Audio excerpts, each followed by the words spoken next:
এই 10 লিটার টাঙ্কিতে আমরা কি মজুত করব, তা আমরা মজুতটা কোথায় করি সেটা আমাদের দেখাইতে হবে আমাদের বাসায়। শোনেন, আমাদের হচ্ছে বাইকওয়ালাদের কোনো সংগঠন নেই, এই জন্য সব কিছু চাপায় দেওয়া হচ্ছে বাইক যারা চালায় মোটরসাইকেলওয়ালাদের উপরে, বুঝছেন। এখন আমরা ঢাকা শহরে মোটরসাইকেলটা চালাই কেন? এটা হচ্ছে যানজট বেশি, অল্প সময়ের মধ্যে যাওয়া যায়। কিন্তু বাংলাদেশের যে পজিশনে এই 10 লিটার টাঙ্কিতে আমরা কি মজুত করব, এখন আমাদের যে মন্ত্রী মিনিস্টার থেকে শুরু করে সংসদে এইসব কথাবার্তা যে বলে, তারা মাথা মোটা লোক ছাড়া কিছুই না, বুঝছেন। সংকট অবশ্যই তেলের পাম্পওয়ালারা এবং যারা ডিপু, যমুনা, পদ্মা, মেঘনা যারা আছে ডিপুতা, তারা এগুলি সংকট করতেছে।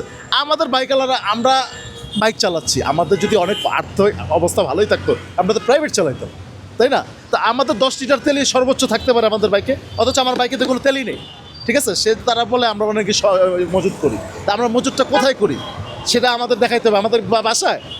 আমরা বাসায় কি মজুত করে কি করবো তেল, ঠিক আছে। এখন হইতে পারে মুষ্টিময় 2-1 লোক করতে পারে, এই জন্য সংকট মানে সবারই মোটরসাইকেল আলাদাকে বলে দিছে আমরা 15 লিটার করে তেল মজুত করি। তা আমাদের টাঙ্কি হচ্ছে 10 লিটারের টাঙ্কি, আমরা 15 লিটার তেল মজুত করি কিভাবে?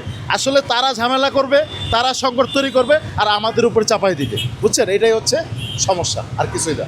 তারাই সমাধান আমাদের দিয়েই করে, কারণ আমাদের বাইকারদেরকে কিছু বললে কোনো সংগঠন নাই, কিছু বলারও কেউ নাই, ঠিক আছে। বলে যাবে, চুপ করে থেকে যাবো, এই হচ্ছে অবস্থা।